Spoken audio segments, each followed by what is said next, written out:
All right, everyone, let's get started. We are a minute early, but that's okay. We've got a lot to talk about today. Good afternoon, and thank you for joining us for our last webinar of 2024. It's hard to believe we are now at another end of a year, and we've had some great webinars this year, but today we are going to do our annual case law update webinar where we have condo lawyers discussing what the court and CAT have said about condo-related issues this year.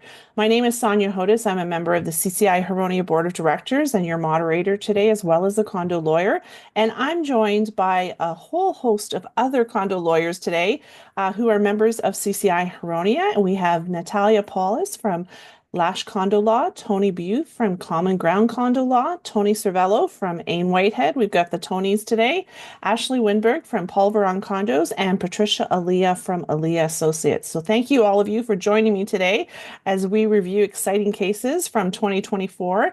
And hopefully we'll have some important lessons and takeaways for all of you today that you can learn from these cases and implement some practices and procedures for the upcoming year. We'll be posting a PDF document on our website along with the video when it's going to be posted in the next 7 to 10 days with a list of all of the cases we've discussed today, as well as their citations for CanLII. So you can click on the case name and that'll take you to the CanLII site, and you'll be able to read those cases yourself if you want to look more into them, or if you just need a little light reading over the holiday break. But before we get started, I want to take this opportunity to thank our sponsors. As you well know, if you've been to any of our webinars over the last year, we are only able to put on these webinars free of charge to you because of the generous support of our sponsors. So thank you to POPs Restoration and Contracting Group, Aegis, Common Ground Condo Law, Winmar Property Restoration Specialists, and Nordic Windows and Doors. If you want any more information about any of our sponsors, all you need to do is go to our website, and on our home landing page at the very bottom, you'll see their logos. You can click on their logo and that'll take you to their website where you can get more information about the sponsors, or you can just go to today's event page and you'll see their logos there as well. And once again, all you need to do is click on their logo and that'll take you to their website. So thank you to our sponsors. Those of you that are property managers and are attending today and want to claim CPE credits for today's webinar, all you need to do is make sure you put your name, first name and last name, as well as your company name in the chat box to confirm your attendance at the webinar. This webinar has been credited for one CMRAO CPE credit. And then all you need to do is make sure you self-report on the CMRAO website your attendance at this webinar.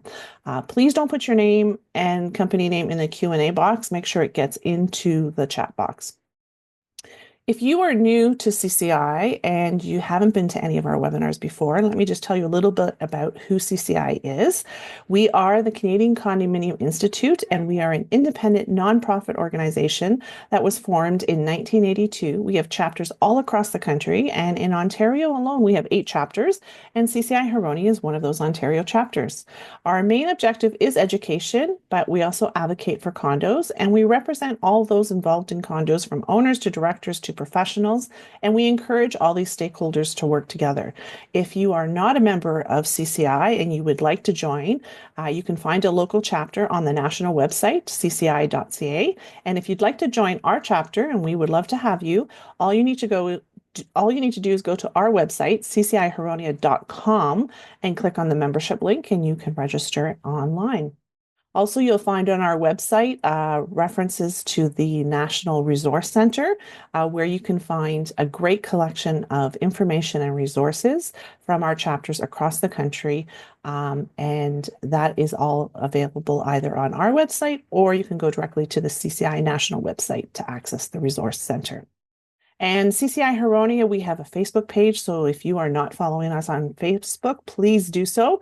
We also are now on Instagram, and you can always find our newsletter on our website. Our newsletter is called Condo Buzz. And if you've missed any of our previous webinars, recordings of those webinars are found on our website under the Resource Content tab, but you can also check us out on our YouTube channel. And we would really love you to join us on YouTube, subscribe to our channel, like our videos, share our videos with anyone that you think may benefit from them. And today's webinar is being recorded and will be posted in the next 7 days on both YouTube and on our website. And just a reminder to everyone that the information that you're being provided today is general information and may not apply to your specific fact situation. If you are a condo director and you want to use the protection of Section 37 of the Act, you will need to get an opinion about your specific fact situation from your own professionals. This webinar is not intended to provide you with opinions that would protect you under Section 37 of the Act, and the information provided today is current as of December 13th, 2024. So if you're watching a recording of this webinar at a later date, just make sure you check with your professionals to make sure that the information is still relevant and applicable. And any references to the Condo Act or other legislation during this webinar are references to Ontario legislation. All right, so we have a jam-packed agenda today with lots of cases to cover. So let's get started. And we're going to start with Natalia. And Natalia, you're going to talk about a CAT case and some lessons when it comes to rule enforcement. Yes, thank you, Sonja. Happy to be here. So the case I'll be discussing today is Middlesex Condominium Corporation number 169 and Doherty and all. So it's Joe Doherty and Nancy Doherty. So this was a case brought before the Condominium Authority Tribunal. The applicant was a condominium corporation and the respondents were 2 unit owners. The unit owners, in addition to owning a residential unit, they owned 3 parking units, which were referred to as double parking spaces, meaning they allowed up to 2 vehicles in the parking spaces. Years prior to this application actually being commenced, actually 30 years, so quite a long time, the respondents had installed garage doors on their parking units, which at the time was permissible. Since the installation of the parking doors, they would store not only just their vehicles in these parking units, but also personal items. The applicant condominium corporation brought this application on the basis that the parking units were actually only intended and permitted to store motor vehicles and not used for storage items. The condo corporation sought an order prohibiting the respondents from using their parking units for any other purpose other than parking their motor vehicles. And they wanted a declaration stating that the parking units are only permissible to be used for private motor vehicles. In this case, the tribunal made a number of very important commentary. Firstly, they stated that the main motivating factor for this application being brought in the first place was due to a fire inspection order that found that storage of these various items on the parking units was a breach of the Ontario Fire Code. And this is quite important because we're seeing this a lot more lately, where a lot of condominium corporations are getting hit with these fire inspection orders or notices of violation requiring storage of items that were previously not an issue to be removed. This particular fire inspection order required the condo corporation to make the parking units owners remove the stored items. Although there was some discrepancy as to whether this order should have been just applicable to the actual unit owners that own the individual parking spaces or the condo corp as a whole, ultimately the corporation took this fire inspection order and it motivated them to get these unit owners that were storing items on their parking spaces to come into compliance with what their declaration had already provided for, that these parking spaces were only intended to be used for individual motor vehicles. So, as I mentioned, the corporation's declaration, despite years of prior practice having owners store items on their parking spaces and not really enforcing against that, the declaration did have a provision restricting parking units to be only used for the purposes of parking private passenger vehicles.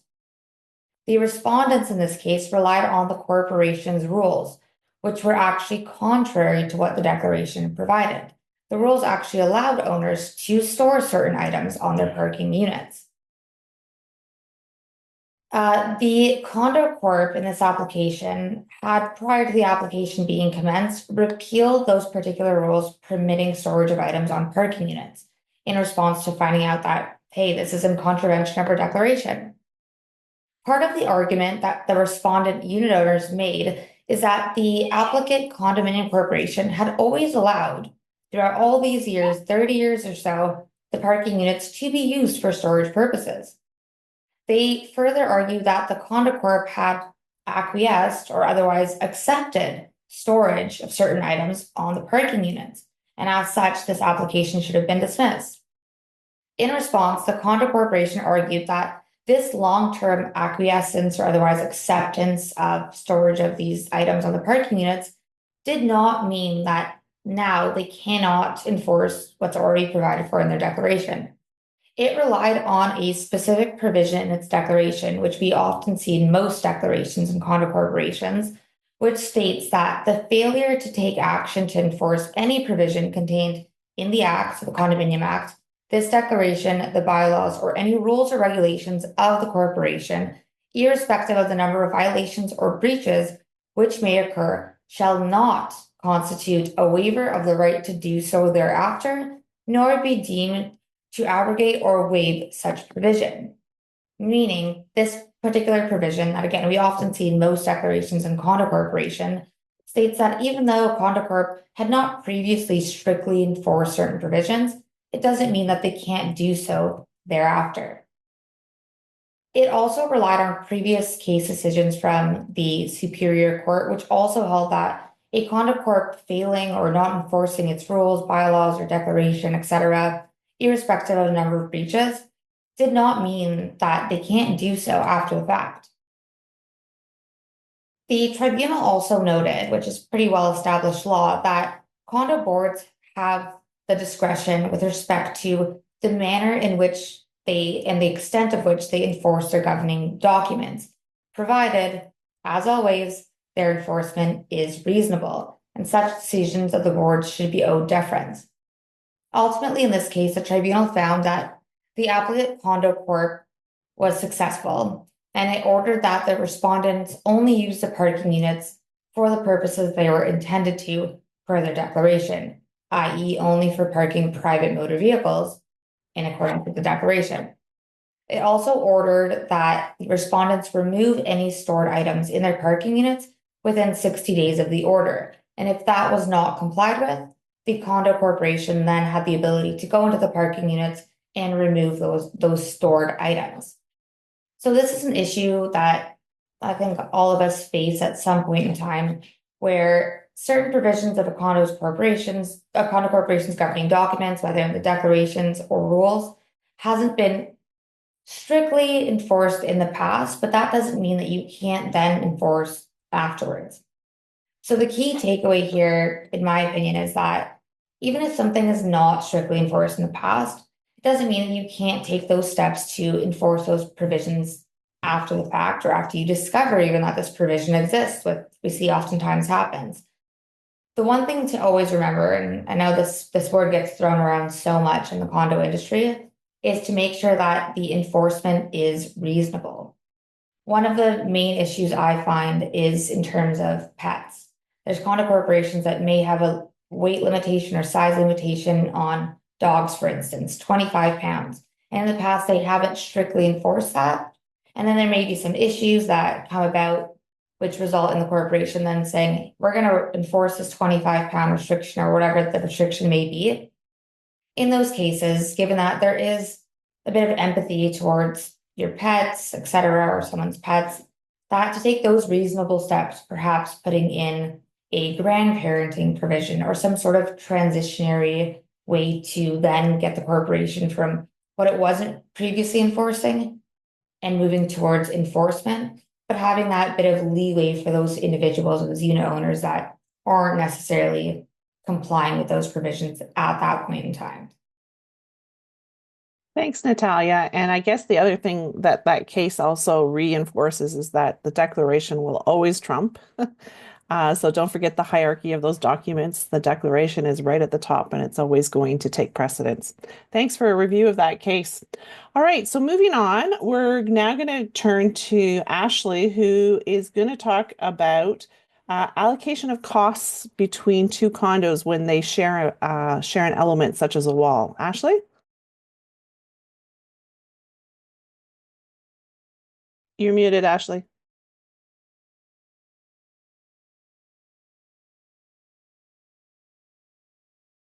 Hi, There, sorry, can you hear me? yeah, you're good. Okay, sorry about that. The case I'm going to be discussing arose um, with respect to a wall that had been failing that was shared between two condos. Uh, the condos are located in Ottawa and they were built by the same developer, like right beside each other as part of the same development, and they were eventually registered as separate condominium corporations. As part of the development, prior to registration, the developer had built a variety of different retaining walls throughout the property. And one of these walls was located on sort of both corporations' property. And this particular wall was the subject of the dispute. So one of the corporations, I'm going to refer to them as 574 and 573. Uh, one of the corporations, 574, they obtained, actually, both corporations obtained a report from an engineer on the uh, condition of the wall to see if it required repair or replacement. And the engineer came back and said, yes, it does. The parties contributed and paid for that report equally.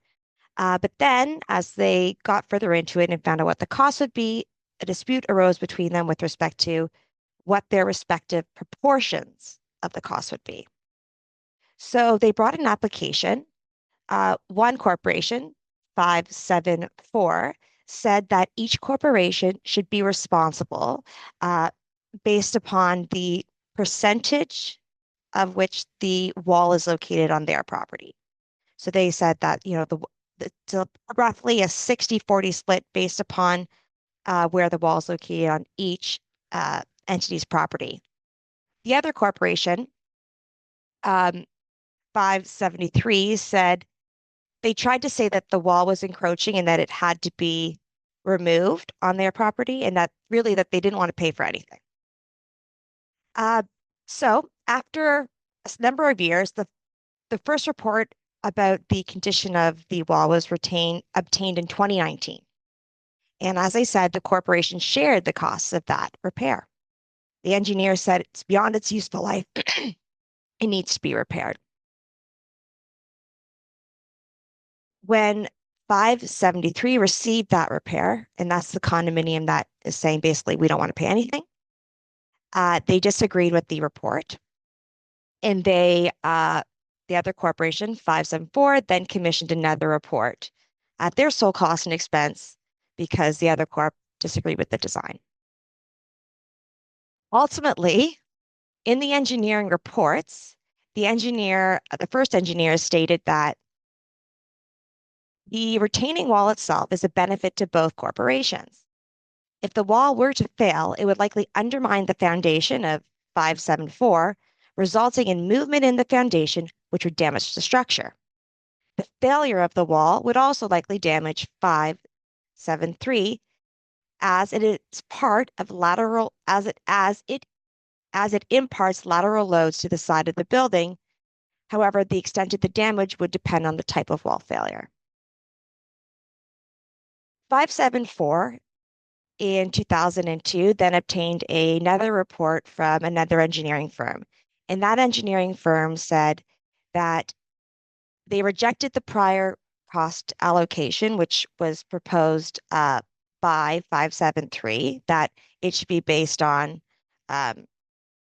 location, like their respective portions of their property. And rejected also the idea that had been floated around that it should be based upon the extent to which the wall benefits each of the condominium corporations. Because this particular engineer was of the opinion that if the retaining walls, if it fails, it's going to significantly damage both properties. So they should just get on with it, and it's difficult to ascertain what the actual benefit is, and it'd be highly subjective. So the 574 then got a structural or a survey done to ascertain the exact extent to which the wall is located on either corporation's property. And the court decided that when the condominiums came into existence, they acquired the structures that were on their respective lots, which included these retaining walls and this retaining wall at issue. The court also said the definition, like this retaining wall, meets the definition of a common element. And 573 had also included this retaining wall as part of its assets in its various reserve fund studies. And its reserve fund studies consistently referred to this retaining wall at one point in time needing to be repaired or replaced as its useful life slowly diminished. Sorry, 1 second. So at the end of the day, 574 suggested that each of the corporations split it based upon the 60-40 split because determining benefit is highly subjective, and this was the easiest way to do so. The court did agree with that. They said determining it based upon a benefit, this is not a swimming pool, this is an actual structure, is the best way to do this in this particular instance. And one thing I should have said from the beginning, there was no shared agreement. The corporations got along for 25 years, and this was the first time an issue like this had arose. So the court decided that the wall should be based, costs of repairing and replacing it should be based upon the proportion of which it is located on each corporation's property, which made sense. However, there were some interesting comments made by the court when they discussed the costs. The court said that 573, they had refused to accept a variety of different proposals put forward by 574, and that this had caused both parties to incur over $100,000 in legals. And at the same time, resolving this dispute just increased the risk that this potential wall would fail and potentially cause further damage, further costs, and other, like it could literally, cause personal injury if it failed. So the court decided to award substantial cost to 574, around $30,000 in their legal costs. Basically, the court kind of slapped 573 on the wrist that it wasn't being reasonable, and at the end of the day, it should have accepted one of the proposals put forward when they were made. So this case and many others like it, I discussed one last year, there was no shared agreement. But just because there's no shared agreement about an asset doesn't mean parties shouldn't share the costs. If the parties benefit or a structure or an asset is located on the properties belonging to two corporations, then it would be reasonable for the corporations to share in that cost. Otherwise, if one party pays, the other one will be unjustly enriched. And even if there's no registered agreement, this logically makes the most sense, and it's also based upon the principle of unjust enrichment. And in terms of corporations that dispute that they should contribute even though there's no agreement, this particular case highlights the fact that if parties do not work together and if they reject reasonable offers put forward, they can be hit with substantial cost consequences as a result. So I encourage parties to work together from the onset in order to protect the assets, protect the people that live there and the property, and also reduce the costs that you're going to incur, because at the end of the day, the two condominiums ended up spending more in legal expenses than the cost of the actual wall itself. Thanks, Ashley. Yeah, in that case, is a great reminder and follow up from the case you talked about last year about how the court will step in and impose equity when there are no contractual obligations. But also a very good lesson to get those shared facility agreements in place, because probably could have saved both condos a ton of money in legals fighting over who's going to pay. So thanks for that. All right, moving on. We are now going to go to one of our first Tonys for today. We've got two Tonys, but we're going to start off with Tony Servello. And Tony's going to be talking about noise and what the CAT determines is reasonable. Tony? Thank you, Sonja, and thank you all for being here. So what is unreasonable noise? I'm going to talk about two cases today. Two cases, so I'm going to try and roll through them that deal with just that. Both cases are CAT decisions. The first case is Hassan and Toronto Standard Condominium Corporation 2025. Mr. Hassan is a tenant in a unit owned by Mr. Bike. The corporation brings an application alleging that Mr. Hassan has been creating unreasonable noise by hosting multiple all-night parties. Corporation is seeking an order that Mr. Hassan stop having these parties and that the unit owner, Mr. Bike, ensures that his tenant follow the rules of the corporation. Mr. Hassan and Mr. Bike did not participate in the case at all, and the corporation was represented by the property manager and did not retain counsel. So between January 2022 and November 2023, there were several noise complaints made against Mr. Hassan for having loud parties until all hours of the morning. Although there were several complaints, over the course of almost 2 years, Mr. Bike did not serve a notice to terminate the lease until October of 2023. The corporation was seeking CAT's help to terminate the tenancy. However, CAT made it clear that it doesn't have the power to do so. So Section 1.44 of the Act sets out the orders that CAT is authorized to make. CAT rules that the noise arising from all-night parties is objectively unreasonable in order the tenant to stop having the parties and order the unit owner to ensure his tenant follow the rules. So I think this decision for most people would appear obvious. Loud parties every night would create objectively unreasonable noise. While the main takeaway from my presentation today is about how we determine what is objectively unreasonable, it's worth noting the difficulty the Corp would have enforcing this order. As CAT sets out in the decision, without the power to terminate the tenancy, the matter would need to be determined by either landlord-tenant board or the court, and in both instances, it would be a long and costly battle. So that one seemed obvious. So what happens when the decision isn't so obvious? So the second case is Farina and White. Miss Farina alleges Mr. White and his family are creating unreasonable noise. Mr. Farina lives in the unit directly below Miss Farina lives in the unit directly below Mr. White. Mr. White asserts that some of the noises is complaining about is from another unit altogether, and any noise created by his own family are just the sounds of regular everyday life. He further asserts that the noise transmission is just exacerbated by the fact that it's an older building with a wood frame structure. So as a bit of background, Mr. White's family first moves into the unit in March of 2017. At that time, only he, his wife, and one adult son lived in the unit. In September of 2020, a second adult son moves in, and then in July of 2023, the second son's wife and 2 children move in. So as of July 2023, we have 5 adults and 2 children living in the unit. Ms. Farina's first noise complaint arose in February 2021, where she sent an email to the property manager complaining of constant pacing. So her noise complaint was about just walking. Upon receiving the complaint, the property manager sent the first of approximately 8 letters advising Mr. White, advising him of the excessive noise complaint, and then drew his attention to the condominium's noise rule. Then in July of 2023, the nature of her complaints expanded. She made a series of complaints about screaming, thumping, running, jumping, and rolling items across the floor. Clearly, these complaints coincide with the children moving into the unit. Evidence was provided by Ms. Farina and the property manager about the children's rambunctious behavior, with complaints of noise occurring as early as 8:30 in the morning and as late as 11:15 at night.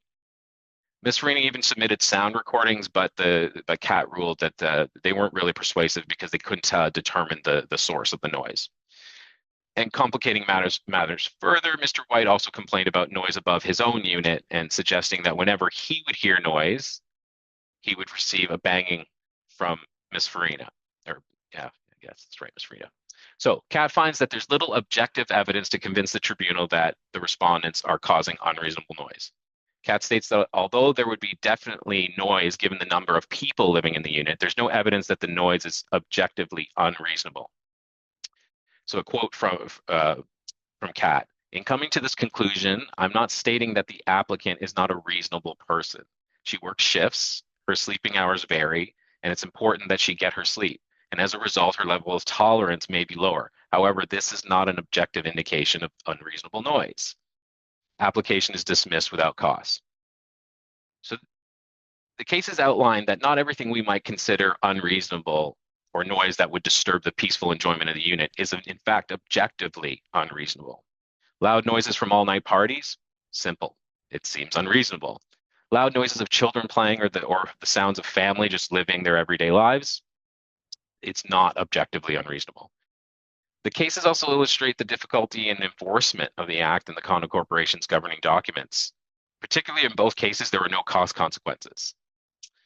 The practical reality here is that finding ways at arriving at solutions without having to resort to any legal courses is obviously the best route whenever possible. So I would just end my cases here. And the real takeaway, and this is a quote from Kat, in a communal living environment like a condominium, a certain amount of noise or perhaps even the potential for a moderate degree of annoyance may be inevitable and must be tolerated. Thank you. Thanks, Tony. And that quote that you read there from the cat case, we see those in a lot of cat cases, but it's good to keep that always in the back of our mind when we're dealing with noise complaints, because it is about objective noise. And our own subjective views of what is a nuisance varies from person to person, but the cat's going to look at it objectively. All right, moving on to our second Tony, and we've got Tony Bew, who's going to talk to us again about some cat cases, but this time he's going to address the cat's position on what kind of documentation you need when you seek accommodation. Tony? Thanks for that, Sonja. And I thought you were going to open up with a dog pun there, so I'm glad you didn't. But to get into this, the case that I'm going to be discussing this morning is York Condominium Corporation 202 v. Sabo et al. So this is a case that deals with pets and accommodations under the Human Rights Code. And I presume that most of us are aware that condos have a duty to accommodate disabilities up to the point of undue hardship. And this holds true regardless of what your declaration, your bylaws, or your rules might say. And the most common scenario we see accommodation arise in is with respect to the pets rules. So for example, you can have a no pets building, but if a blind resident, for example, requires a seeing eye dog and the dog is trained and otherwise well behaved, your no pets provision is highly unlikely to be enforceable against the resident. But to take it back to the case, the reason I chose this case is because it highlights the importance of providing sufficient medical evidence to support a disability-related need for a pet. So you may have seen dogs where their owners will slap on a vest that says emotional support animal, or they might provide you with a service animal membership. That's not going to cut it. So in this case, the condo had three main rules with respect to dogs. The first is that dogs could not weigh over 25 pounds based on a veterinary certificate. All dogs must be registered with management. And if management decides that a dog must be removed, for example, for noncompliance with the aforementioned two rules, the dog must be removed within 45 days. So here, the occupant brought a large dog into their unit. Let's call him Buster. Management asks them to register Buster and confirm his weight. And as it typically goes, management doesn't get a response. So management follows up again and again. And eventually, the occupants provided a photo ID card from the Assistance Dogs of America. So this was the first time that they were suggesting Buster was a support animal. Now the condo has to consider whether the occupants required Buster in order to accommodate any disability-related needs. So the condo's lawyers wrote to the occupants asking for medical documentation with respect to Buster, failing which he'd have to be removed. And of course, the occupants didn't respond to this. Instead, they brought a second dog into the unit. Let's call him Bentley. Bentley also appeared to be over 25 pounds, but the problem is, because the occupants didn't register him, management couldn't verify Bentley's weight. So naturally, management asked that both Buster and Bentley be removed. Surprise, surprise, once again, these occupants ignored those requests. So the corporation brings a CAT application for an order for compliance and to recover its costs. Here, the crux of the occupant's arguments is that A, Buster is exempt from the dog rules because he is registered with the ADA, and B, Bentley complies with the rules because the occupants provided a veterinary certificate indicating that he was within the 25-pound limit, even though they only provided that certificate late into the CAT proceedings. These arguments weren't compelling to the CAT. Regarding Buster, the CAT agreed that the ADA registration was insufficient to establish the occupant's disability-related need to exempt him from the PETS rules. The CAT also reiterated the condo's legal argument that the Ontario Human Rights Commission's policy on documentation in accommodation situations requires that a medical practitioner, i.e., a doctor, psychotherapist, someone who's a qualified medical professional who confirms that the person has a disability, what the limitations of those disability are, whether the person can perform the essential duties of their role or in their capacity as a condominium resident with or without accommodation, and for the type of accommodation that they might need. Evidently, that ADA registration wasn't prepared by a qualified medical practitioner, nor did it provide any of the requisite information. In terms of Bentley, the CAT gave no weight to his veterinary certificate because not only was it provided late into the proceedings, along with the inconsistent testimony about his breed, but the vet certificate was based on an examination when Bentley was simply an infant. The argument there is Bentley would, because he was so young, he would be expected to continue growing well above the 25-pound limit.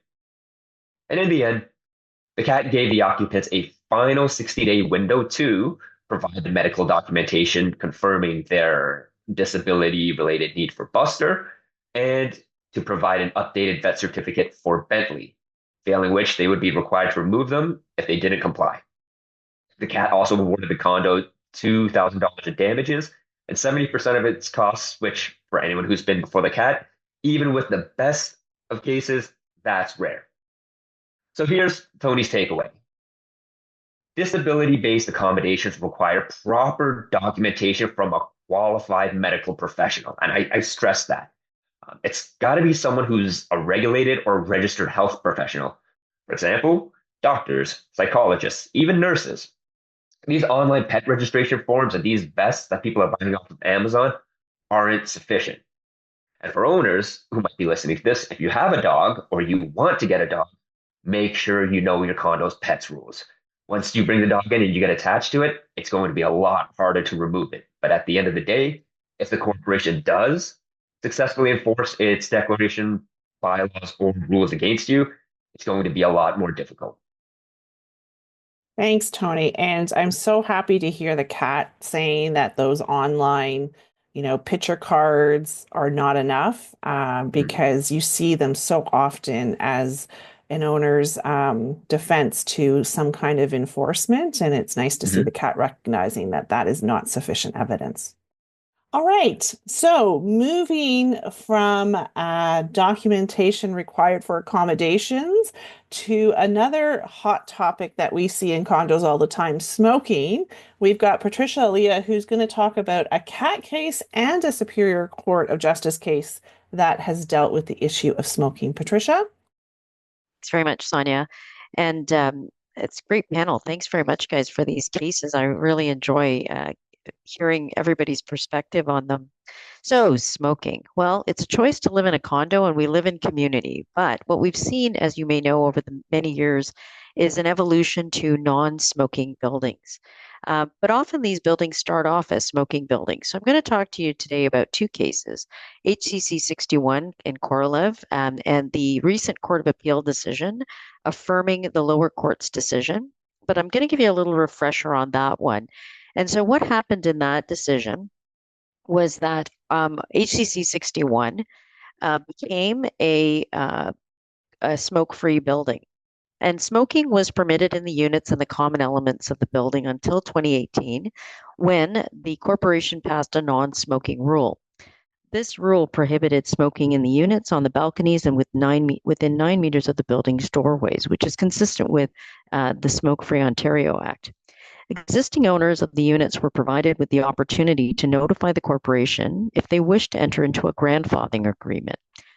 And the appellants did so.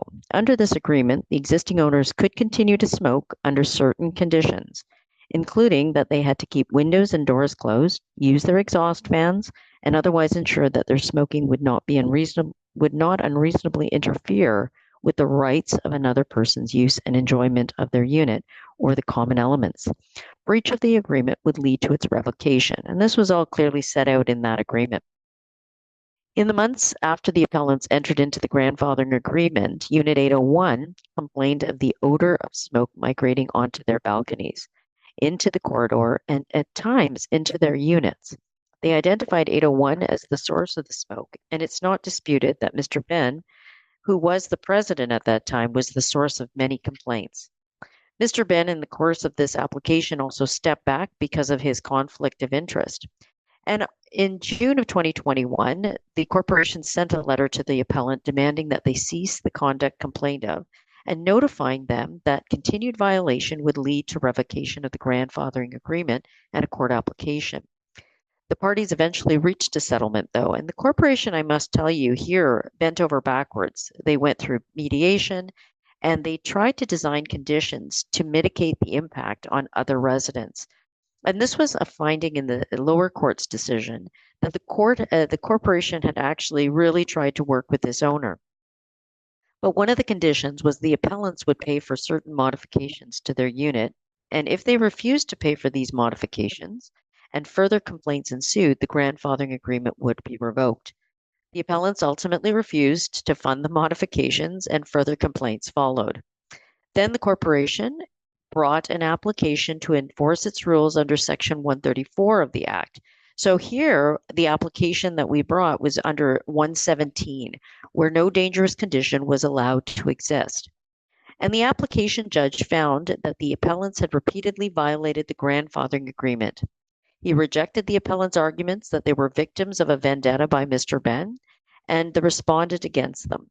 Instead, the application judge found that the corporation seemed willing to bend over backwards to resolve the smoking issue without having to bring an application such as this. So then there was an appeal, and the appellant raised 3 issues. The application judge failed to consider and misapprehended relevant evidence. Fresh evidence calls into question some of the application's judge's findings, and the application's judge's treatment of the appellants was unfair. The Court of Appeal ruled against the appellants on all of these and upheld the lower decision. And what's important here in the lower decision is that there was adequate evidence of smoke transmission, there were potential solutions presented, and there were material costs that were actually incurred. And here at the lower case, or the lower level of court, the court awarded the corporation $70,000 in costs. And so what happened here is that the appeal was dismissed and leave to appeal the cost was denied. And I want you to hold those facts for a minute, because I'm going to talk to you now about another case, HCC, it's called Edwards and HCC 192 Talski. And here what happened was the HCC 192 was taken to the CAT by Miss Edwards. Susan Edwards and Stephen Talski own adjacent units in HCC 192. Edwards alleged that cigarette smoke and odor from Talski's unit is a nuisance, interfering with her enjoyment of the unit and common areas. So there you see the basis for the CAT introduction. And Edwards claims that HCC 192 has not met its obligations under the Condo Act to ensure compliance.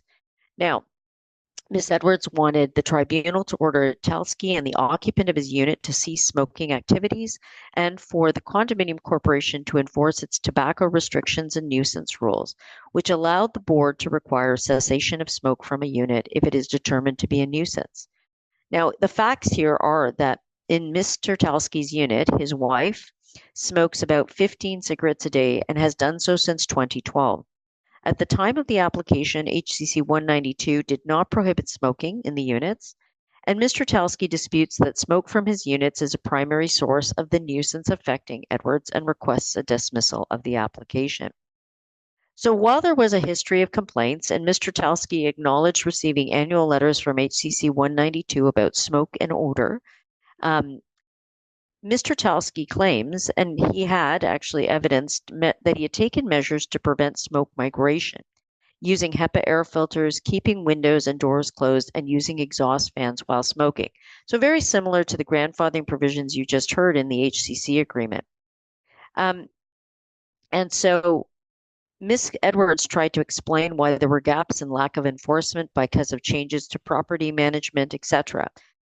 But at the end of the day, what the corporation decided to do is that they actually hired a third party to provide objective evidence. Tony S. mentioned this as being something important in some of these decisions.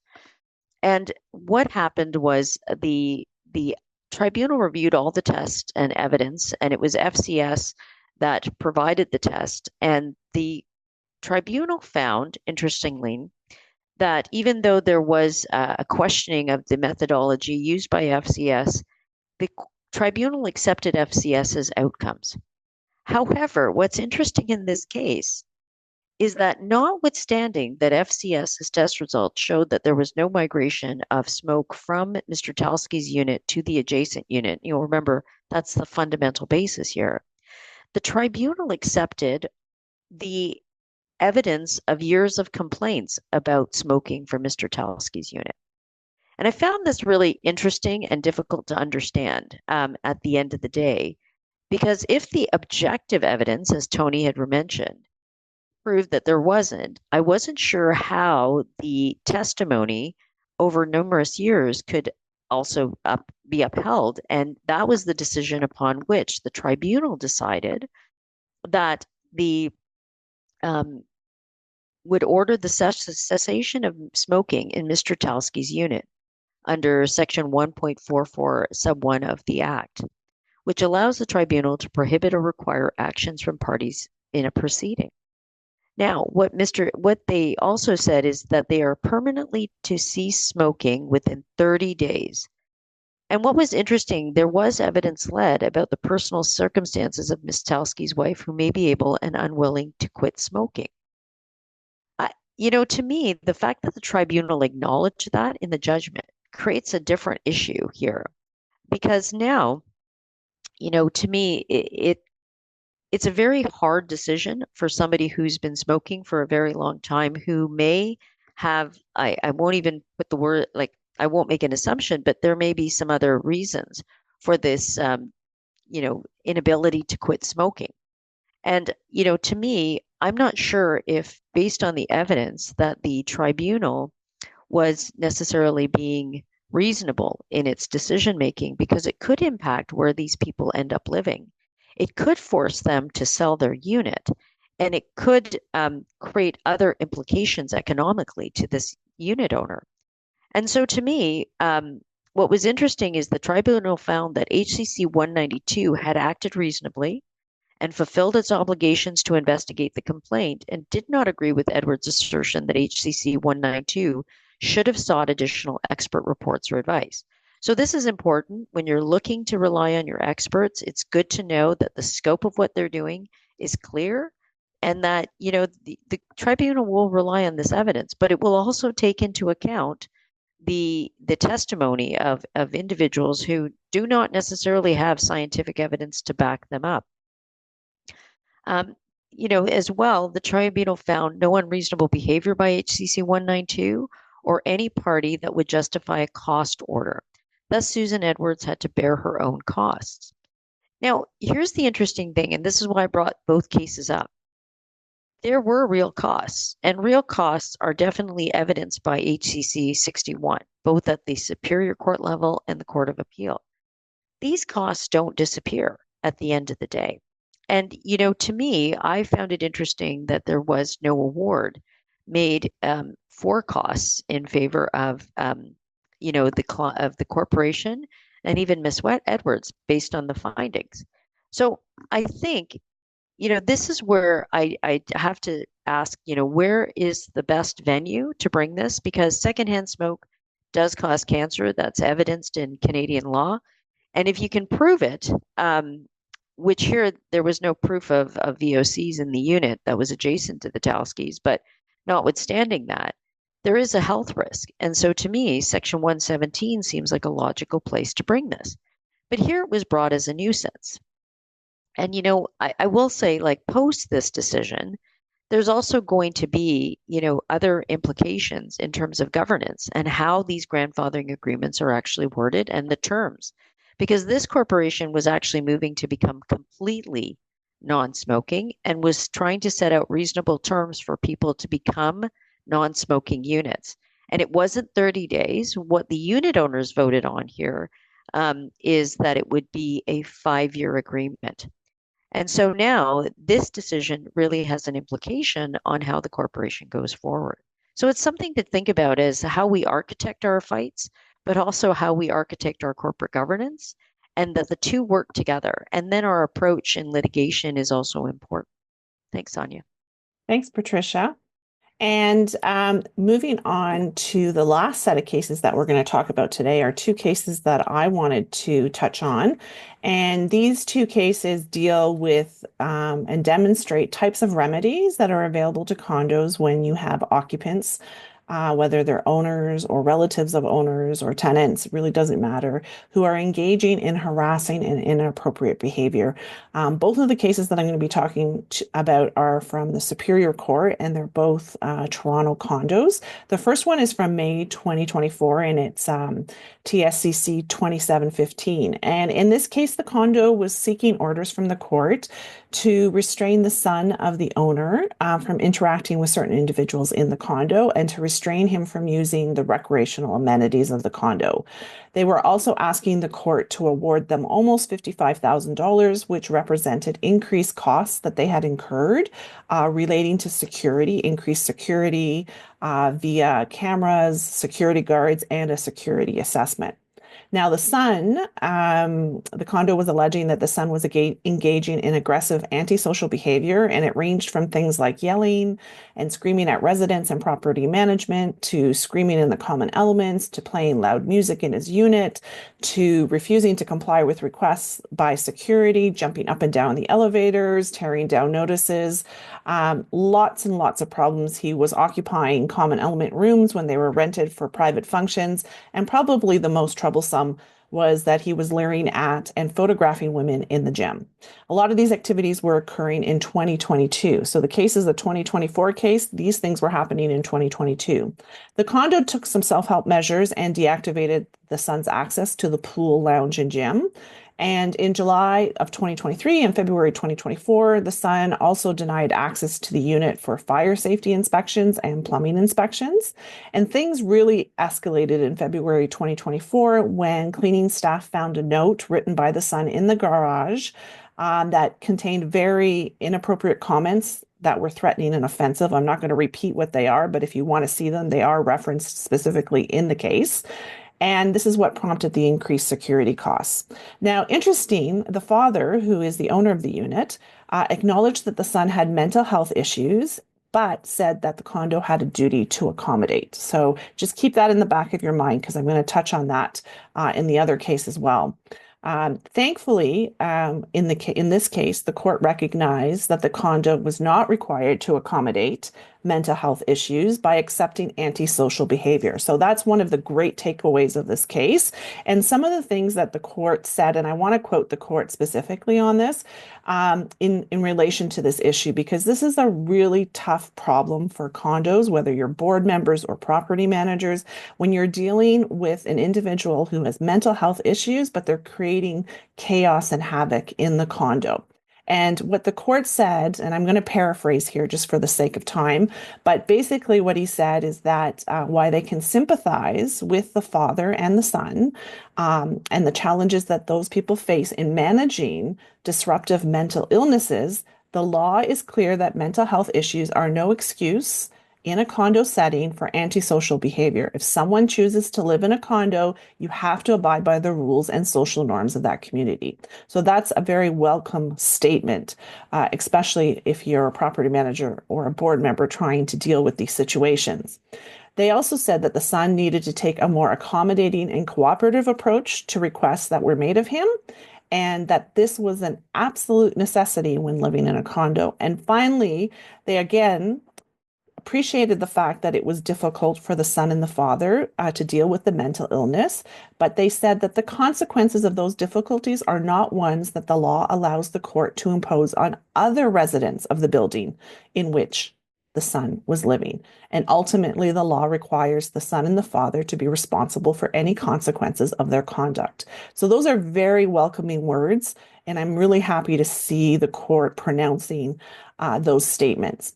The court also recognized, and this is another important thing to always keep in the back of your mind, is that the son's behavior engaged the Occupational Health and Safety Act provisions, and that if you have situations where you're having owners or occupants using harassing language towards people who are working in a condo building, that is going to engage occupational health and safety obligations. So that's an important reminder for everybody to remember to take these matters seriously, because under occupational health and safety, the condos have liabilities. At the end of the day, the court ordered the son and the father to pay the $55,000 approximately in security costs. They also ordered a bunch of things that the son was not allowed to do, things like can't communicate with the corporation's personnel and except in an emergency, must act appropriately, can't disturb quiet enjoyment, etc. So there's a whole list of orders in sort of basically saying behave. And then the court also ordered the father to pay $39,000 in costs. Unfortunately, the condo spent over $60,000 in costs, so the condo is still out. But the court did not impose a permanent injunction banning the son from the recreational areas, which was interesting. But they did give the condo the ability to come back again to the court if the son didn't basically correct his behavior. So this was heard in May. We'll see whether or not the son starts behaving or not, or whether the condo will be back in court. The other case I wanted to talk about very briefly is TSCC 2931, which is a November 2024 case. Now, in this case, it was an owner who had moved into her unit in October 2022, started exhibiting dangerous and antisocial behavior. The condo wanted to basically force the owner to move out of the condo. So this is, we all know, an extreme remedy, forcing an owner to sell their unit. The court gave an interim injunction to the condo in November 2023, but not to sell the unit. In April 2024, the court gave a permanent injunction restraining the owner from engaging in uncivil, improper, illegal, abusive, dangerous, harassing kind of conduct and communication bans. But they did not order the unit sold at that time. That was in April 2024. But once again, the court said, we're going to give the owner a chance, but if you don't behave, the condo could come back and ask for an order to sell. The owner, after the April 2024 order, went and filed complaints to the Law Society and to the Human Rights Tribunal, and the condo came back to court in October 2024 asking for an order to sell the unit on the basis that these complaints were unwarranted and they were for the purposes of harassing and intimidating persons involved in the court case. The court agreed, and interestingly enough, the owner claimed once again she had a mental illness and the condo needed to accommodate her. The court did not buy that argument. And at the end of the day, the court said that despite the mental illness, there is precedent for forcing an owner to sell a unit. And we do have previous case law that has done that as well. And they also said that basically the owner had a chance to behave, and she obviously is not going to follow the court's order. And so now we're going to use the extreme remedy of selling. They ordered that the owner was not allowed to live in her unit. She was not allowed to lease it, and she wasn't allowed to permit anyone else to have possession of it. She had 3 months to accept a purchase agreement or enter into a purchase agreement, and she had to close that deal within 6 months. And if she didn't, then the condo could come back to court again and get an order for vacant possession. And at the end of the day, the condo got $30,000 in costs. They incurred $40,000. So again, they're still out, but they did get one step closer to selling that unit. They weren't quite there yet, but they got one step closer. So the main takeaways from these two cases is a very welcome relief that there are remedies available for inappropriate social behavior in condos, but the road, as you know, the Beatles say, the road to those remedies is a long and winding road, and it's not cheap. But the courts are prepared to recognize that certain behaviors will not be acceptable, even if you have a situation where the individual who's engaging in this inappropriate behaviors have mental health issues. They're not going to be accepted. That's not going to be a defense. And they will take steps to put orders in place. But as condo board members, owners, property managers, what you need to remember is getting those court orders are just the first step. Because as you can see by these cases, you're going to have to come back and jump through more hoops to get that final relief, which at the end of the day, the only thing that's really going to provide relief to the condo residents and boards and property managers dealing with this is having the person move out of that condo, either by a forced sale or a voluntary selling of their unit. So these cases are encouraging, and it's nice to hear the court make those statements that they made. But remember that when you're going down this route, it is going to be a long and winding road, and you need to be prepared that there's going to be multiple court appearances and it's going to cost money. So make sure you budget for that. All right, so that wraps up our case law update for this year, for 2024. Patricia, I forgot to mention, somebody mentioned mentioned your hat and gave you kudos for your hat there. So thanks for thanks for dressing up for the occasion. Just a reminder to everybody as well that we will be providing the names of the cases that we talked about today, and we will be posting a PDF document to our website and on the YouTube channel that has a list of the names of the cases as well as the links to Canley. So if you want to read these cases yourself, you can go there and read them. So that'll be posted in the next 7 to 10 days. And make sure when you go to our YouTube channel that you subscribe. We are really wanting to get our subscriber numbers up. So please subscribe to our YouTube channel, and you'll be able to find all our videos there as well as the cases that we talked about today. So wrapping up today's webinar, I just want to give a big shout out to all of our speakers. Thank you for joining us today and sharing those cases. We're getting some great comments in the chat. People love this webinar. And I also want to take this opportunity to once again thank our speakers. Thank our sponsors. So thank you to Pops Restoration and Contracting Group, Aegis, Common Ground Condo Law, Winmar Property Restoration Specialists, and Nordic Windows and Doors. And once again, without your support, and many of these sponsors have supported us throughout the whole 2024 season of our webinars. So thank you again. Without your support, we're not able to continue to offer these webinars free of charge to all of our participants. And speaking of webinars, we are going to be launching our 2025 winter spring season. And if you go to our website, ccihuronia.com, you will see all of the upcoming webinars from January to June. And I'll just give you a rundown right now. January 29th, we're doing our Intro to Condos webinar. February 21st, we are going to be talking about the ins and outs of requisition meetings. March 21st, we're going to be talking about navigating the current economic climate.